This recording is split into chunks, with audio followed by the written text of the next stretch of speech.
మన ప్రభైన యేసుక్రీస్తు నామంలో దేవుని మాటలు వింటున్న మీ అందరికీ హృదయపూర్వకమైన వందనాలు తెలియజేస్తున్నాను. దేవుడు తన మహాకృపను బట్టి కాచి కాపాడినందుకు ప్రభుని నేను స్తుతిస్తున్నాను. దేవుని వాక్యాన్ని ఈరోజు కూడా మనం ధ్యానం చేసుకుందామండి. బైబిల్ గ్రంథం నుండి కొరింథీయులు రాసినటువంటి మొదటి పత్రిక 15వ అధ్యాయము 34వ వచనంలో ఉన్నటువంటి వాక్యాలు మనం చదువుకుందాం. నీతి ప్రవర్తన గలవారే మేలుకొని పాపము చేయకుడి, దేవుని గూర్చిన జ్ఞానం కొందరికి లేదు, మీకు సిగ్గు కలుగుట ఇట్లు చెప్పుచున్నాను. దేవునికి మహిమ కలుగును గాక. చూడండి, చదవబడినటువంటి వాక్యంలో అపోస్తలుడైనటువంటి పౌలు గారు కొరింథీ సంఘంతో మాట్లాడుతూ ఆయన తెలియపరుస్తున్నటువంటి మాట ఏంటంటే, నీతి ప్రవర్తన గలవారై ఉండండి అంటున్నాడు. మొదటి మాట, నీతి ప్రవర్తన అనేది మనలో ఉండాలంటండి. నీతి ప్రవర్తన కలిగి జీవించాలంటండి. నీతి తప్పి నీతి కాకుండా అవినీతిలో మనం బ్రతికేటువంటి వ్యక్తులుగా ఉండకూడదు. కానీ నీతి ప్రవర్తన అనేది రెండూ కూడా మనం కలిగి ఉండాలని ప్రభు యొక్క వాక్యం తెలియపరుస్తుంది. బైబిల్ గ్రంథంలో నీతి కలిగి ఎవరున్నారు, నీతిమంతుడని సాక్ష్యం ఎవరు పొందారంటే బైబిల్ గ్రంథంలోనంటండి నావాహు అనేటువంటి ఒక ఆయన గురించి ఆది కాండంలో రాయబడి ఉంటుంది. అతడు అంటండి నీతిమంతుడిగా ఎంచబడ్డాడంటండి. దేవుని కృప పొందుకుని నావాహు నీతిమంతుడిగా ఉన్నాడని దేవుని యొక్క వాక్యం చెప్తుంది.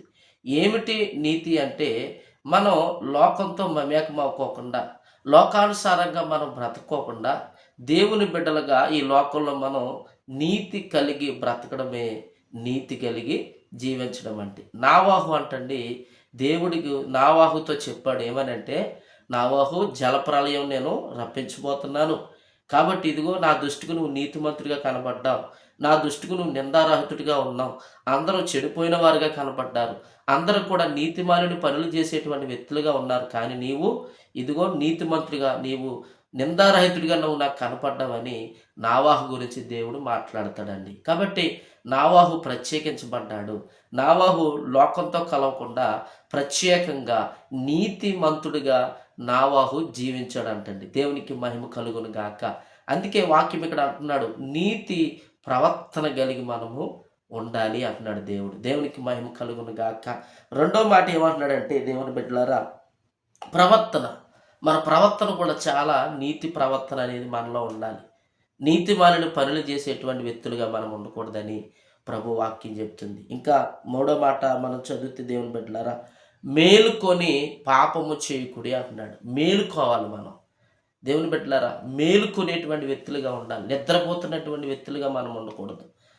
ఆత్మీయ జీవితంలో నిద్రపోయే వ్యక్తులుగా మనం ఉండకూడదు. మనం ఎప్పుడు కూడా మేలుకొని ఉన్నటువంటి వ్యక్తులుగా మనం ఉండాలి. ఆత్మీయతలో మనం ఎప్పుడు కూడా మేలుకోవాలి. కారణం ఏంటంటే, పాపము అనేది మనల్ని ఆవరిస్తూ ఉంటుంది, మన చుట్టూ కూడా అది సంచారం చేస్తూ ఉంటుంది. అందుకే మనం ఎప్పుడు కూడా మేలుకొని ఎలర్ట్గా మనం ఉండాలంటే. దేవునికి మహిమ కలుగును గాక.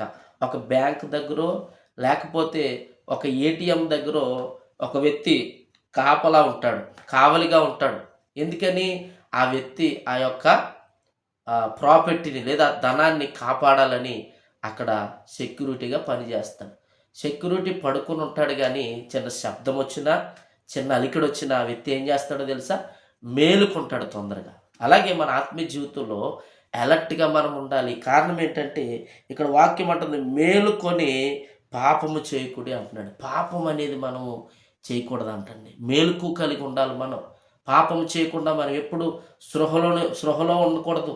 స్పృహలో నుంచి బయటికి రావాలి. ఎప్పుడు కూడా ఎలర్ట్గా మనం ఉన్నప్పుడు పాపం మనల్ని ముట్టలేదు, పాపం మన యొద్ద నుండి తొలగిపోతుంది అంటండి. బైబిల్ గ్రంథంలో మనం ఆలోచన చేస్తే, దేవుని బిడ్డలారా, మరి కీర్తన గ్రంథం ఆది కాండంలో ఉంటాడు. బైబిల్ గ్రంథంలో పాత నిబంధన ఆది కాండంలో యోసేపు గురించి రాయబడి ఉన్న విషయం ఏంటంటే, యోసేపుకి పాపము చేయడానికి అవకాశం వచ్చినా కానీ పాపముని చెయ్యాలి అనే ఆలోచన లేదు. కానీ పాపాన్ని అంటే, దేవుని బిడ్డలారా, ఇక్కడ వాక్యం చెప్పినట్టుగా మెలుకు కలిగి ఉండి పాపాన్ని విసర్జించాడు. పోతీఫరు భార్య పాపం చేయడానికి ప్రేరేపించినా కానీ, పోతీఫరు భార్య పాపం చేయడానికి కన్ను వేసినా కానీ ఆయన అంటండి పాపముని దగ్గరికి వెళ్ళలేదంటండి. పాపము చేయడానికి పూనుకోలేదంటండి. ఈరోజుని యవనస్తుల కానుంచి, పెద్దవాళ్ళ కానుంచి, ముసలోళ్ళ కానుంచి ఈరోజుని పాపము చేయడానికి వారు ప్రేరేపించబడుతున్నారు. పాపము చేయడానికి వారు ప్రయత్నం చేస్తున్నారు. ఎక్కడ అవకాశం దొరుకుతుందా పాపము చేయాలని చాలామంది పాపము కొరకు కనిపెట్టుకున్నటువంటి వ్యక్తులుగా లేకపోలేదండి. కానీ దేవుని బిడ్డలారా వాక్యం అంటుంది ఒకటి మనము నీతి ప్రవర్తన కలిగి మనం ఉండాలంట. రెండవది ప్రభు మాట్లాడుతున్న మాట మనం మేలుకొని పాపము చేయకుండా ఉండాలంటండి. యేసేపు మేలుకొని ఉన్నాడు. అవకాశం వచ్చినా గానీ సద్వినియోగం చేసుకోవాలనుకోలా.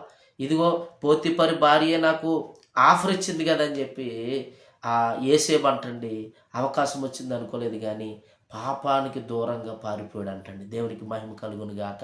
ఈరోజు నీ మాటలు వింటున్నటువంటి మీరు మనమందరం కూడా దేవుని బిడ్డలారా పాపాన్ని మనం విసర్జించాలి. పాపానికి మనము త్రావు అనేది మనం ఇవ్వకూడదు. అందుకే మెలుకు కలిగి ఉండాలి అన్నాడు ప్రభు. కాబట్టి యేసేపు మెలుకు కలిగి ఉన్నాడు కనుక దేవుని బిడ్డలారా నేను మనమందరం కూడా పాప విషయంలో మెలుకు కలిగి పాపంలో పడిపోకుండా మనము జాగ్రత్త పడాలని ప్రభు వాక్యం చెప్తుంది. దేవునికి మహిమ కలుగును గాక. ఇంకొక మాట కూడా మీకు జ్ఞాపకం చేస్తున్నాను చూడండి దేవుని బిడ్డలారా. అక్కడ కూడా దేవుని గూర్చినటువంటి జ్ఞానం కొందరికి లేదు అంటున్నాడు.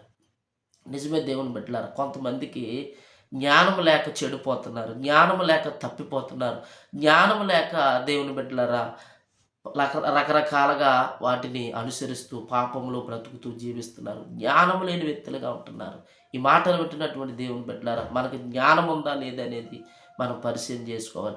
ముఖ్యంగా దేవుని గూర్చినటువంటి జ్ఞానం మనం కలిగి ఉండాలని ప్రభు వాక్యం మనకు నేర్పిస్తుంది. కనుక దేవుని గూర్చిన జ్ఞానం కలిగి ఉండండి, పాపాన్ని విసర్జించండి, పాపము చేయకుండా మెలకువగా ఉండండి. అంతేకాదు నీతి ప్రవర్తన కలిగి మనం ఈ లోకంలో నావాహు నీతిమంతుడిగా జీవించినట్లుగా, అనేక మంది భక్తులు నీతిమంతుడిగా జీవించినట్లుగా మనమందరం కూడా దేవుని బిడ్డలారా నీతిమంతులుగా మనం అందరం జీవిద్దాం. అటువంటి కృప దేవుడు మనకు దయచేయనుగాక. ఆమేన్. ప్రార్థన. పరిశుద్ధుడా నీ కొందనాలు ఉదయకాల సమయంలో ఈ మాటలు విన్న బిడ్డలందరినీ ప్రభువును జ్ఞాపకం చేసుకోండి, ఆశీర్వదించండి. ఎంతమంది అయితే ఈ మాటలు విన్నారో ప్రభు ఈ మాటలు విన్న బిడ్డలందరినీ జ్ఞాపకం చేసుకుని బలపరచండి. మేము నీతి ప్రవర్తన గలవారై ఉండాలన్నాం, మెలకు కలిగి పాపము చేయకూడదన్నాం, దేవుని గూర్చిన జ్ఞానం కలిగి మేము ఉండాలని ప్రభా ఈ దినాన్ని మాతో మాట్లాడి స్తోత్రాలు. మమ్మల్ని అందరినీ ఆ విధంగా జీవించడానికి నీ కృప దయచేయండి. మాకు ఇంకను నిన్ను గూర్చిన జ్ఞానము మాకు పరిపూర్ణంగా దయచేయమని అడుగుతున్నాను. మా ప్రియ బిడ్డలు ఈ వీడియో చూస్తూ ఈ మాటలు వింటున్న బిడ్డలు ఎవరైతే ఉన్నారో వారందరికీ కూడా నీ కృప కలుగునుగాకని ప్రార్థన చేస్తున్నాను. నీవే సహాయం చేసి కృప చేత బలపరచండి. వారి వ్యాపారాలని దీవించండి, వారి ఉద్యోగాలు దీవించండి, వారి పాడి పంటలు దీవించండి.